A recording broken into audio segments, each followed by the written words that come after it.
This is Pressers by FedNet, news conferences from the U.S. Congress in podcasts.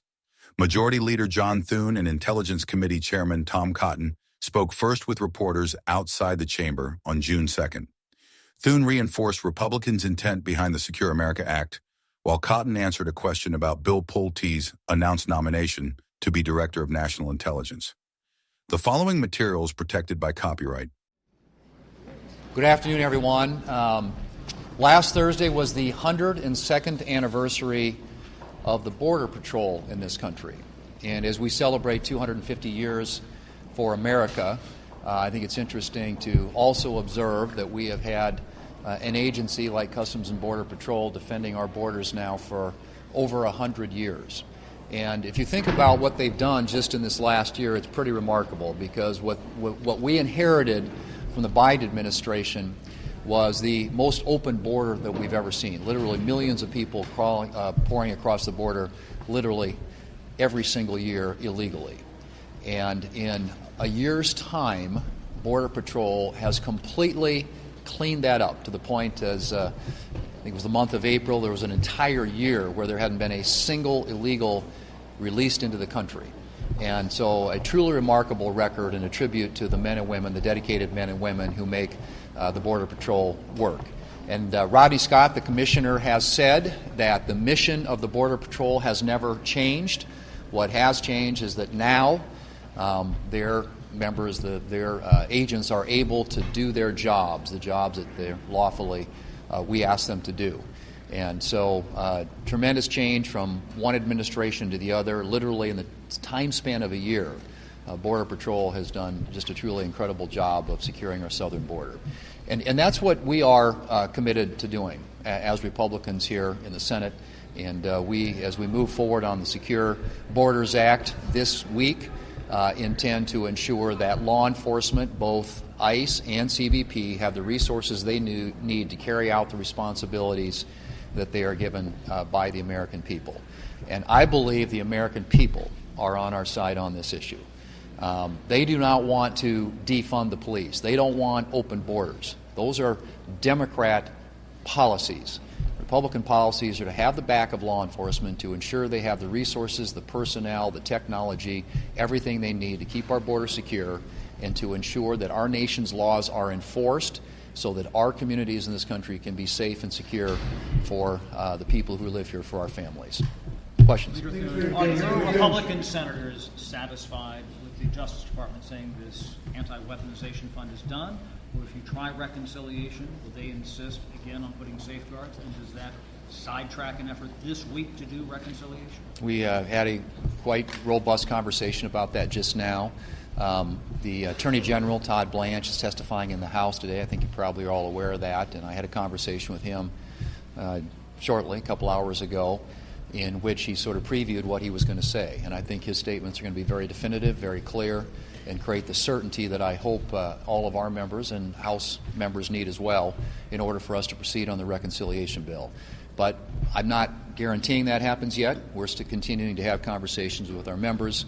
I think, as I've conveyed to you before, everything comes down to a function of math. It's, do we have the votes? Do we have 50 votes to execute on getting a bill like that across the floor? Because we have to have Republicans hanging together in order to do that.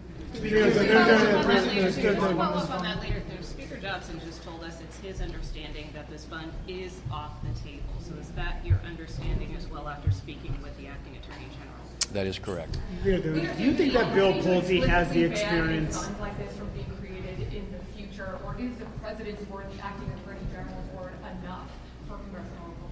Well, and I haven't had an opportunity to see what he's saying in front of the committee in the House this afternoon, but the conversation I had with him was very definitive.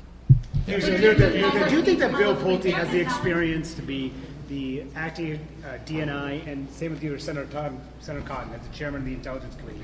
Is he the kind of person you want leading the Intelligence Committee? I'll defer to the chairman on that. We were just made aware of that appointment this morning. Obviously, it's something that if the administration decides to pursue a permanent appointment to that position, have to come through the Congress and have confirmation hearings and ultimately a vote here in the Senate. But Senator Cotton, you want to speak to that? We have 4 more weeks with Director Gabbard as the DNI, and I look forward to implementing last year's Intelligence Authorization Act with her to implement wide-ranging reforms that will shrink the DNI and take it back to its original intent to provide a mere coordinator or process role for the intelligence community. And Pulte? I have no observations on the matter. Leader Thune, in light of the Texas primary, that's another one of your members who's essentially been pushed out by President Trump. How much more difficult does that make your job as leader? How much more difficult does it make it to govern in the Senate in light of that? Well, we need, as you know, we need 50 votes to get anything done here in the Senate. And we have Republican senators who understand that we succeed as a team, we fail as a team. And notwithstanding what's happened in some of the primaries around the country, our senators, our members, are very committed to ensuring that the Republican Senate succeeds, and in order to do that, we need to put up a record of accomplishment that we can take to the American people.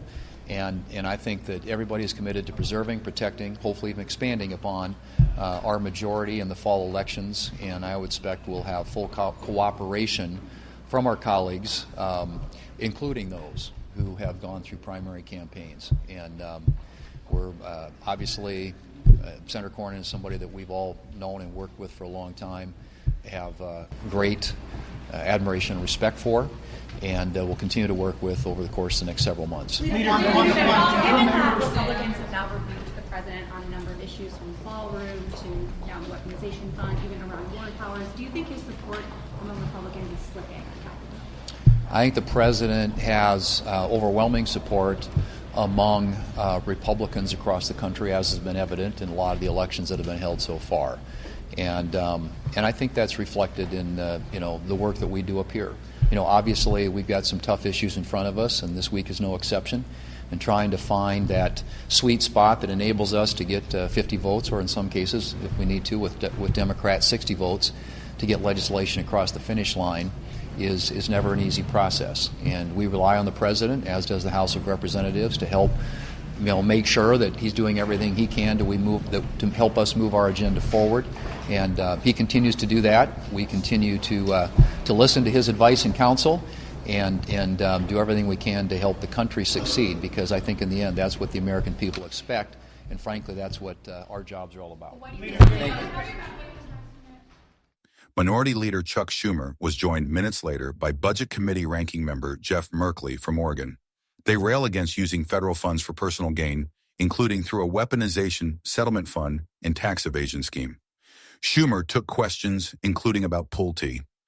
Okay, I'm proud to be joined by my colleague Jeff Merkley, and thank him for being here. Look, Trump is turning the federal government into his own piggy bank. Senate Dems are going to stop him. Trump's nearly $2 billion MAGA slush fund and the blank check he gave himself and his family to evade all taxes is one of the most depraved schemes ever launched by a president. I can't think of any other one that competes in its depravity, its gall, and its just disdain for the American people. This corruption is in broad daylight. It's self-dealing with a government seal. Trump sued his own government, had his own Justice Department settle the case, and is now trying to use taxpayer dollars to pay off his MAGA allies, billionaire buddies, and cop-beating insurrectionists. And let's be clear. Trump has not killed this slush fund. He has not revoked the special tax immunity he gave himself and his family. He has not ended the corruption. He hit a temporary roadblock. That's it. Any toothless promise by Trump is worthless. His promises are worthless. The only way to end this scheme is abolish it by law. And that's what we, Democrats, will fight to do. If Republicans bring their reconciliation bill up this week, the very first amendment I will offer will be to ban Trump's slush funds permanently and revoke his family's free reign to commit tax fraud forever. Trump doesn't get to make off with at least $100 million his family owes on unpaid taxes. He doesn't get to use your tax dollars to pay off MAGA insurrectionists. If Republicans are really concerned about Trump's corruption, then prove it. Support the amendment to ban the slush fund and Trump's blank check to commit tax fraud. This corruption is too blatant for half measures, too dangerous for toothless promises, too rotten, too very rotten to let stand. Now on the Pulte appointment. This morning, Trump appointed Bill Pulte to serve as acting director of national intelligence, something that should send a shiver down the spine of everyone.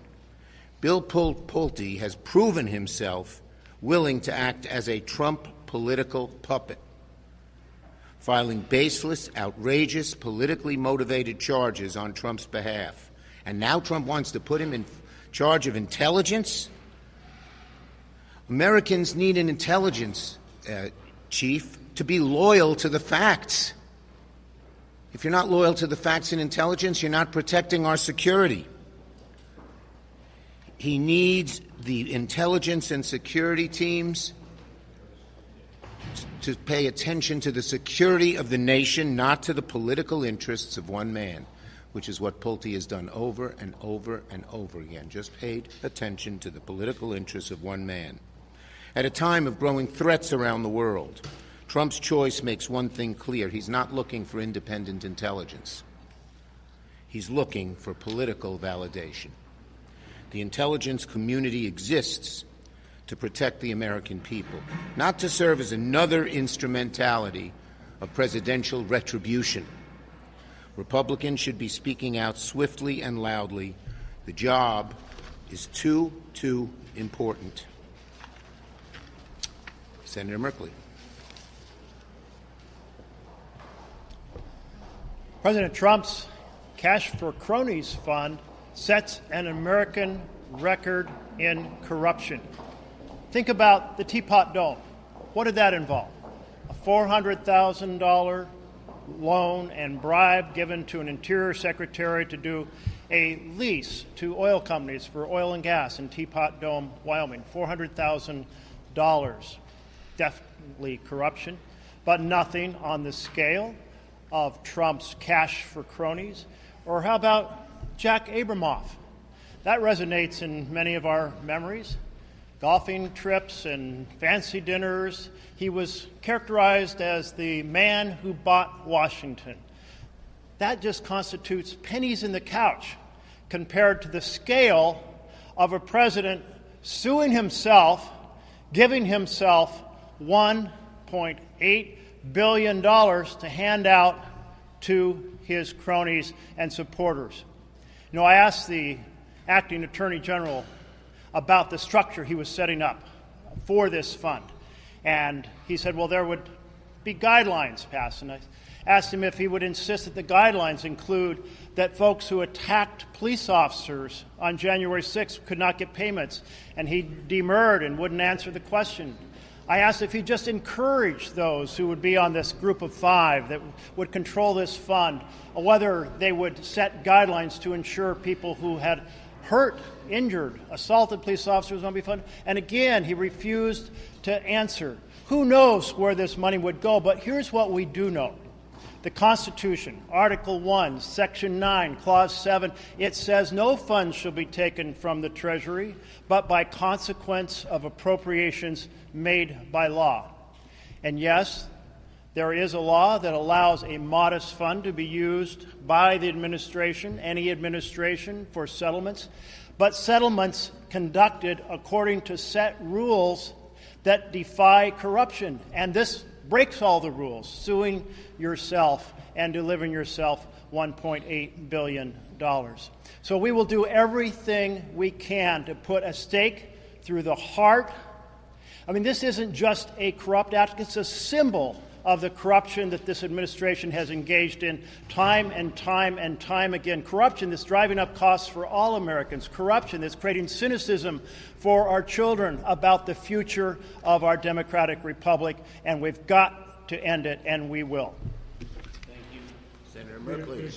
Yes, right there, right here, this young man. On Graham Plattner, are you satisfied with the explanations he's given for the controversies his campaign has faced right now? Are you concerned about what you've heard? I met with Graham Plattler today. We're going to beat Susan Collins and take back the Senate. Yes. So you're saying that Janet Mill is your preferred candidate. There's been rattlings that she should get back in. You're standing behind Graham Plattner, to be clear here? We're going to beat Susan With Collins Graham Plattner? and take back the Senate. With Plattner? Yes. Does Democrats sticking behind Graham Plattner, does that hurt their credibility in attacking Ken Paxton? We're going to beat Susan Collins and take back the Senate. Any other subject you got? Any other subject? Yes, yes, you right there. Do you believe that Janet Mills should unsuspend her campaign? We're going to beat Susan Collins and take back the Senate. Last one. You have not said if you're still in. This program is provided only for informational and educational purposes. Unauthorized reproduction, distribution, or use of this episode without expressed written permission from FedNet is prohibited. Thanks for listening to this FedNet podcast, and be sure to subscribe on your favorite podcast platform.